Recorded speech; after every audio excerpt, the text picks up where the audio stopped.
Olá, amigas e amigos, bem-vindos mais uma vez ao canal da Associação Espírita Teresa d'Ávila, que vem apresentando a série Aspectos Morais na Revista Espírita. Série esta que tem como objetivo incentivar e divulgar a leitura e o estudo das revistas espíritas publicadas por Allan Kardec entre os anos de 1858 a 1869. Hoje falaremos de outro filósofo muito importante. Aliás, com suas ideias revolucionárias, influenciou muitos outros filósofos e suas ideias, de certa forma, estão por aí até hoje. O filósofo é Voltaire, e o nome do artigo é Confissão de Voltaire. Está na Revista Espírita de setembro de 1859. E comigo estão os companheiros Sem Torce, Sônia Hoffmann e Felipe Rocha. Olá, Sônia.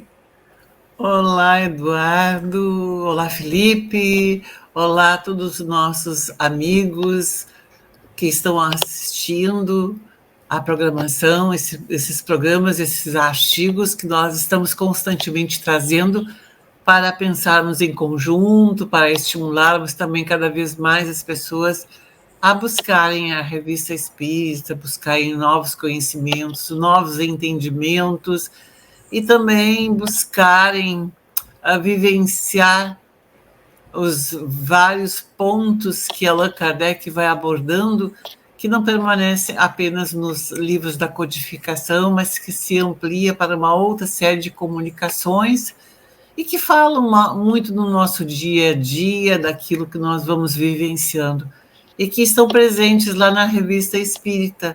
Então, o nosso grande objetivo é claro que é falar sobre o artigo, mas é também estimular a todos vocês e a todos nós que continuemos buscando nessa fonte e trazendo para o nosso entendimento novas concepções e novas formas de entendermos aquilo que aconteceu na história e aquilo que vem acontecendo e os reflexos dessa historicidade na nossa atualidade.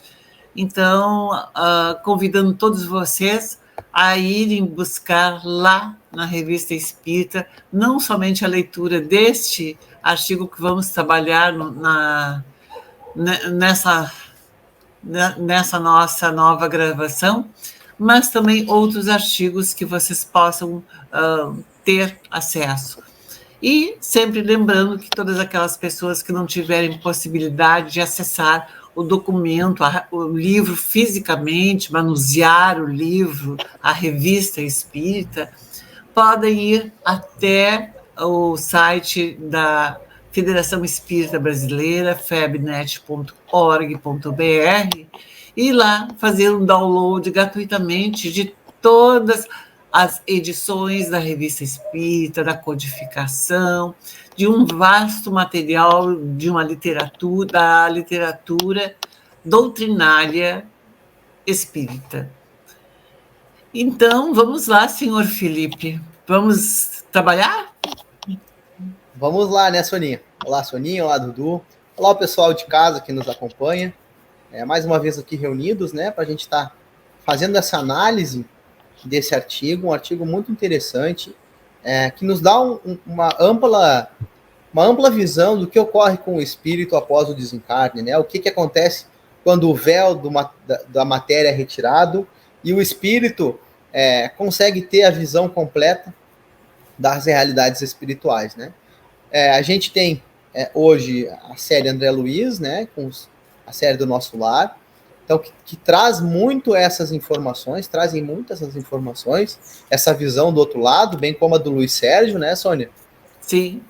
Que são muito interessantes também, mas a gente está reunido mais uma vez para fazer a leitura analítica, né? Conversar sobre as partes desse texto que são trazidas e a mudança e a visão do espírito após o desencarne, né? E o quanto ele consegue enxergar mais longe, né? O quanto ele consegue ver os seus erros. Lembrando que já tem quase 100 anos, né? Mais de 100 anos do falecimento dele, né? Quase 100 anos. Voltaire faleceu em 1778, nasceu em 1694, e a comunicação é em 1858, certo? 59, né? Trazido pela Revista Espírita. Então, assim, já tem quase 100 anos, então é um espírito que já refletiu bastante, teve bastante tempo na erraticidade. Quase 100 anos, né, quando ele deu a comunicação, né? Porque se nós formos considerar em relação a hoje, é bem mais do que isso, não é? Sim, quase 100 anos entre o desencarne dele e a comunicação, né? Então é um espírito que já estava há bastante tempo na erraticidade, né? Pôde refletir sobre vários pontos, né? E se modificar, evidentemente, né? Modificar a sua forma de ver. Então, e o bom da vida é este, não é, Felipe?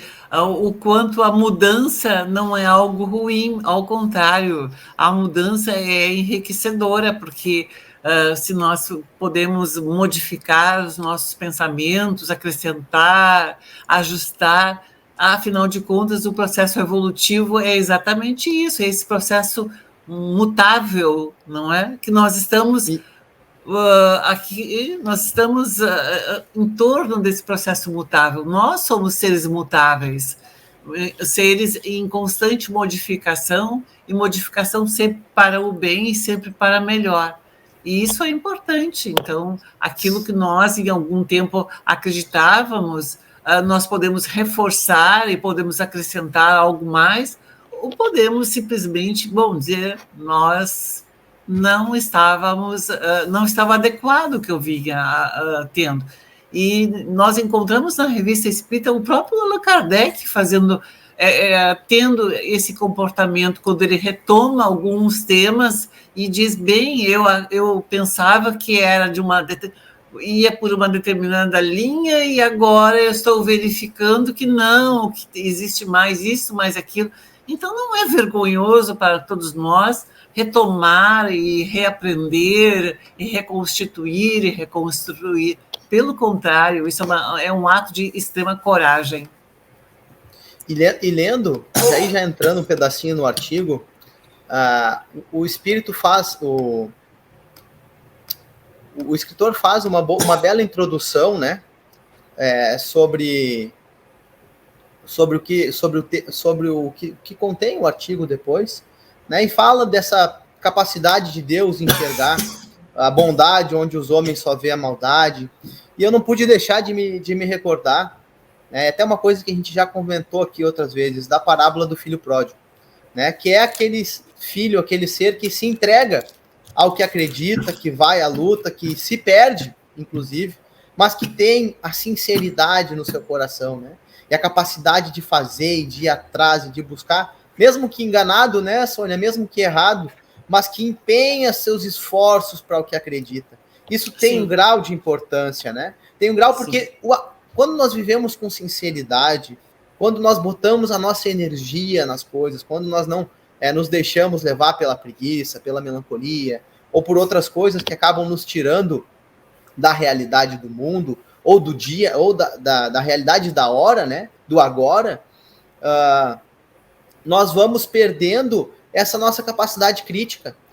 E isso vai dificultar no nosso arrependimento, pois se nós não somos críticos, se nós não estamos observando, se nós não estamos agindo, nosso caminho do arrependimento é muito mais difícil.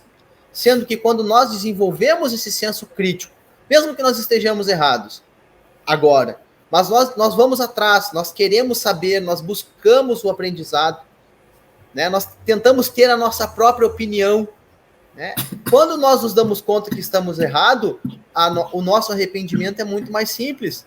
Podemos ver, por exemplo, Paulo de Tarso, não é? Que também caminhou muito para um lado e quando caminhou para o outro, se tornou o maior apóstolo da cristandade.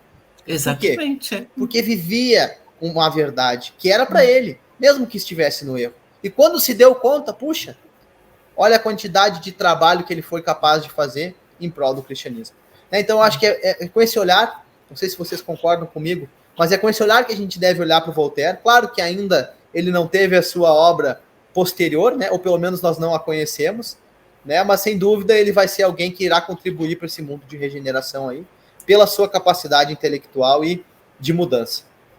Aliás, eu quero abrir um parênteses aqui para relembrar, né, ou mesmo para informar quem conhece pouco de Voltaire. Quem foi Voltaire? Ele foi um escritor, um historiador e um filósofo do século XVIII, tão importante como Jean-Jacques Rousseau, que nós vimos na gravação passada, no vídeo passado, que marcou a sua época com seus vários livros. O mais importante deles, né, o mais famoso, se intitula Cândido, e praticamente em todos, né, que trabalham ensaios, tratados, romances, ele faz uma crítica, muitas vezes num tom ferino, num tom mordaz, outras vezes uma ironia fina, mas sempre essa crítica aos costumes, à cultura, à nobreza, né, da época e ao clero, principalmente ao clero. E extremamente a relação, a vinculação do clero com o Estado.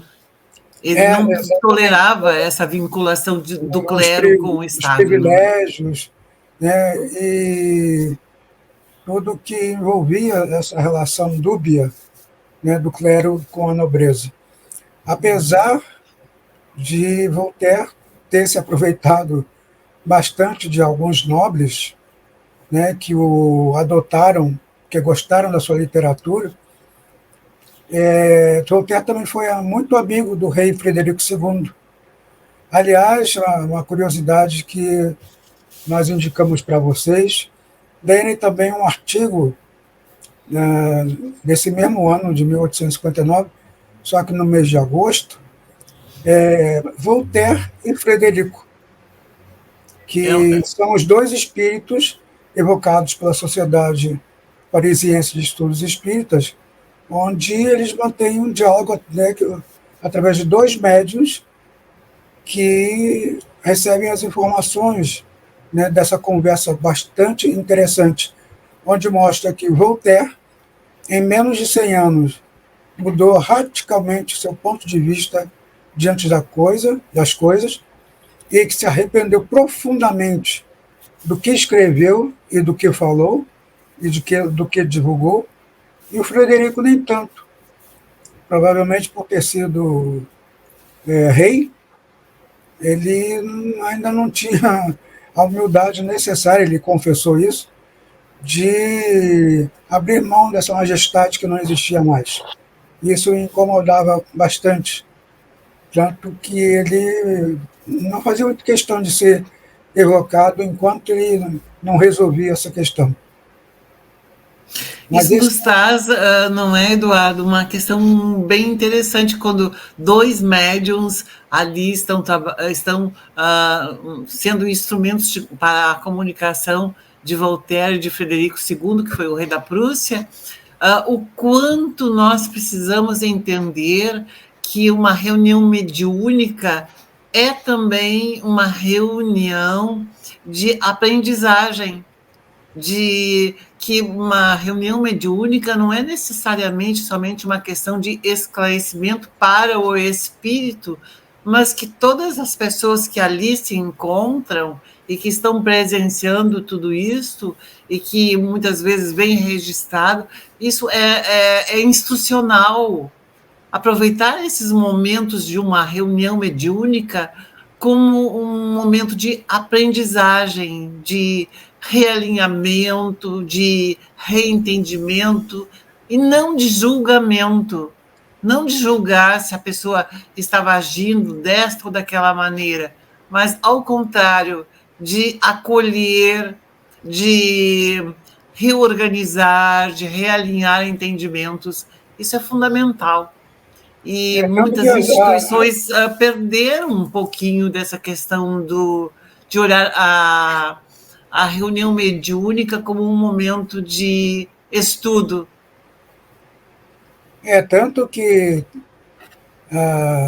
por meio dessas evocações, Allan Kardec e seus amigos da sociedade parisiense percebiam e até procuravam ressaltar esse aspecto da transformação do espírito, quando, né, na erraticidade.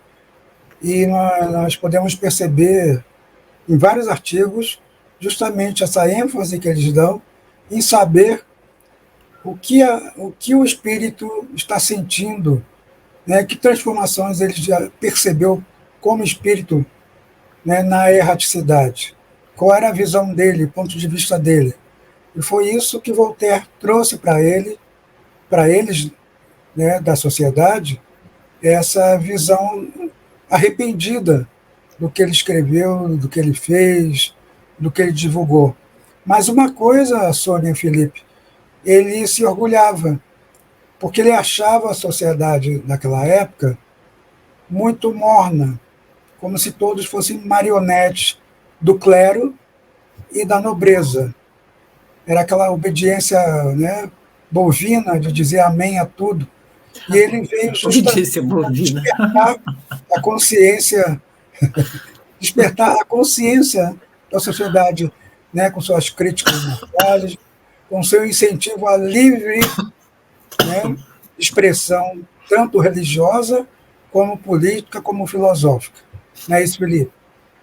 É isso, Dudu. E assim, tem uma frase, um comercial da Pirelli, um comercial antigo, Pirelli ou Goodyear, eu não vou lembrar, que é de pneu. Vem um carro numa curva assim e derrapa na curva.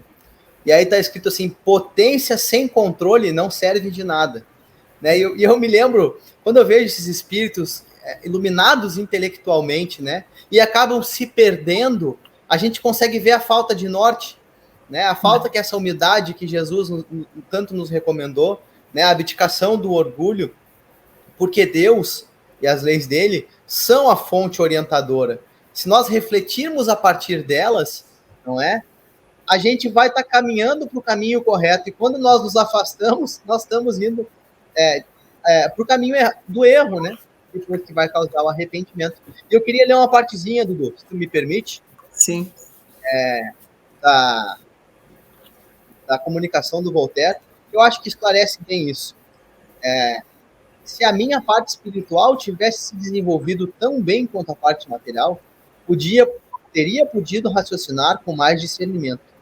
Entretanto, confundindo-as, perdi de vista essa imortalidade da alma, que tanto procurava e não podia senão encontrar. Assim, tão entusiasmado, me achava na luta contra o mundo, que cheguei, quase contra minha vontade, a negar a existência no futuro. A oposição que fazia a tolas opiniões e a cega credulidade dos homens impelia-me ao mesmo tempo a negar e a opor-me a tudo que a religião cristã pudesse fazer, a tudo de bem que a religião pudesse fazer. Todavia, por mais descrente que eu fosse, sentia que eu era superior aos meus adversários. Sim, muito além do alcance da sua inteligência. A bela face da natureza revelava-me o universo e me inspirava o sentimento de uma vaga veneração, mesclado o desejo de uma liberdade sem limites, sentimento que eles jamais experimentavam, por se encontrarem agachados nas trevas da escravidão. Escravidão mental, que ele queria dizer aqui. Né? Sim.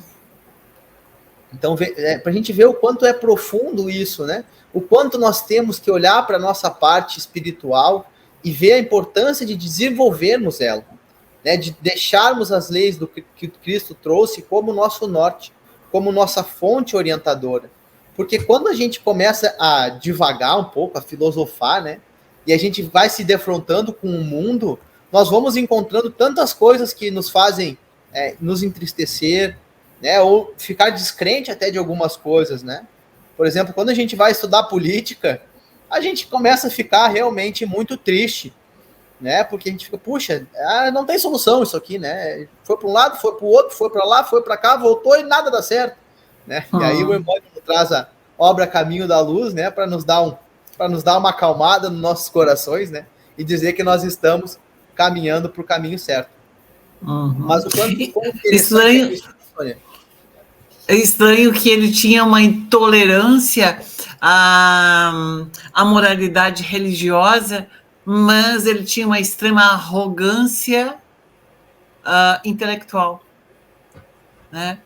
Ele desvalorizava, ou ele, enquanto encarnado, ele desvalorizava, ele não considerava que a moralidade religiosa, não do clero, mas a religiosa, a espiritualidade, não é? Que os homens eram livres, que poderiam ser livres, mas ele era intolerante a questões que pudessem escravizar o homem a poderes clérigos e poderes do próprio poder da nobreza, do Estado, mas, ao mesmo tempo, ele tinha uma arrogância intelectual. Ele se achava, né? Ele se achava. Ele falava que ele achava a sociedade daquela época muito inferior à intelectualidade dele. É como se ele estivesse fora do tempo dele. Ele se achava muito superior a tudo que existia de intelectualidade, né, de filosofia. E como historiador, ele fazia sempre uma análise muito crítica, né, dos costumes da cultura da Europa em si, não só da França. O que se modifica quando ele parte para a pátria espiritual, não é, Eduardo? Que daí ele começa a ter todo um entendimento, e dentro dessa comunicação ele vai desdobrando tudo isso e trazendo, é como se ele estivesse vivenciando uma situação e olhando para tudo aquilo e percebendo, puxa, mas olha só, eu ultrapassei os limites da minha arrogância e da minha intolerância aqui, não é? Então, ele vai retomando, e ele tem essa humildade de poder perceber aonde foi, onde ele falhou, como ele falhou e por que é que ele falhou, né? Essa humildade ele vai começando a desenvolver dentro dele próprio, e não tem essa vergonha de dizer, né? E não tem a vergonha de se expor.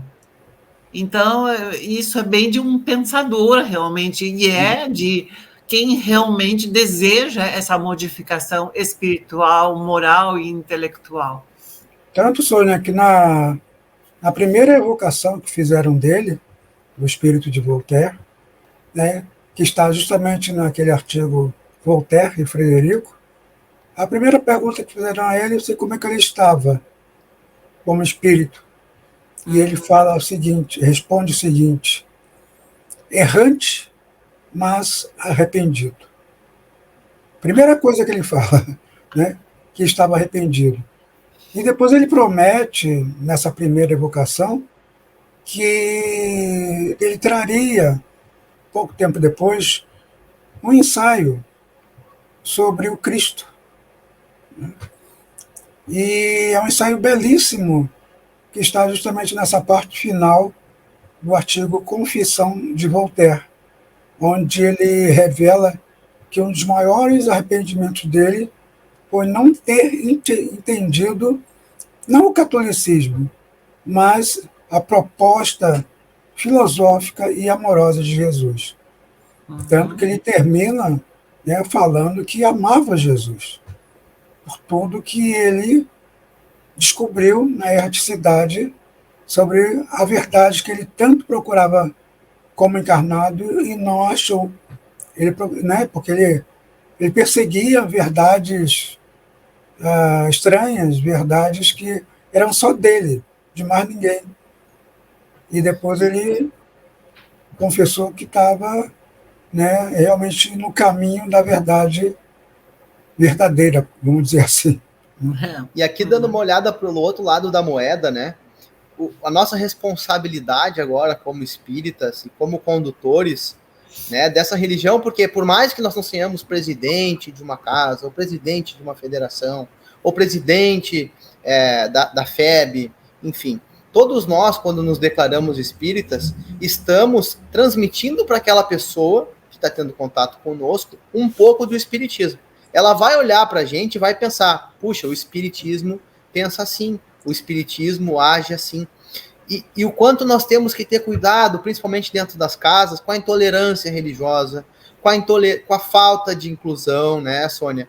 Com Sim, tantas sim. outras coisas que nós ainda trazemos do nosso estado eclesiástico de reencarnações anteriores, né? Das nossas matrizes religiosas. Eu sou obrigado a me recordar de uma passagem do Mahatma Gandhi, que leu a Bíblia e quando leu a parte de Cristo falou, esse cara é o maior filósofo de todos os tempos, né? Porque Cristo conseguiu exemplificar tudo o que havia de bom e de sincero e de amor. E aí Gandhi vai numa igreja que tem na Índia, uma igreja católica, né? Que eu não vou falar o nome, também não vem ao caso.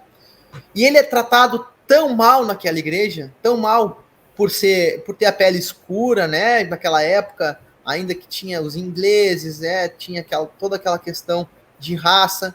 E aí ele é tratado tão mal lá, ele é expulso praticamente da igreja.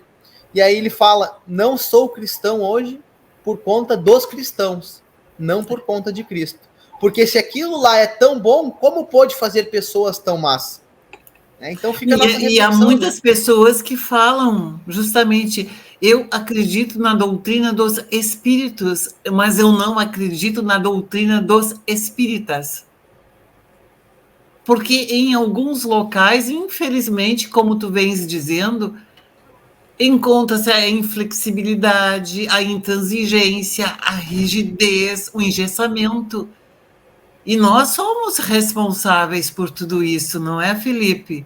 Então, nós temos que estar alinhados a essa doutrina dos espíritos para que não haja essa lacuna tão grande entre a doutrina dos espíritos e a doutrina dos espíritas. Porque alguns colocam alguns saberes, alguns entendimentos que eu não sei de onde que tiraram.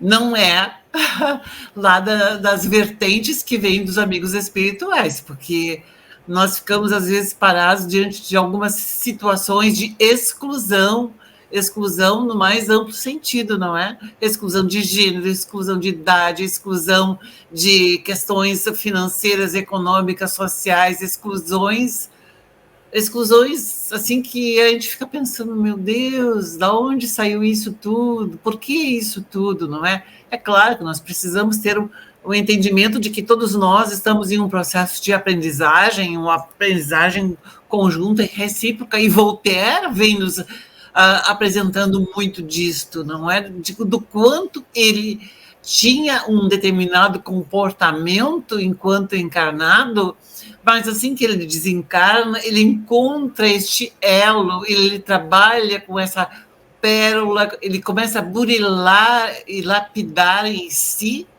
essa moralidade e vai se modificando. Então, muitas vezes, nós também precisamos entender que muitas lideranças das casas espíritas, das instituições espíritas, também são esse Voltaire encarnado, e não esse Voltaire desencarnado, não é? E nós precisamos perceber isso tudo. Por isso que o estudo, a leitura, a conversação, o diálogo é sempre o melhor caminho para nós chegarmos a modificações necessárias, a nossas transformações morais e também a nós trabalharmos com as nossas péssimas inclinações. E muitas vezes a arrogância e a inflexibilidade é uma péssima inclinação que nós possamos ter.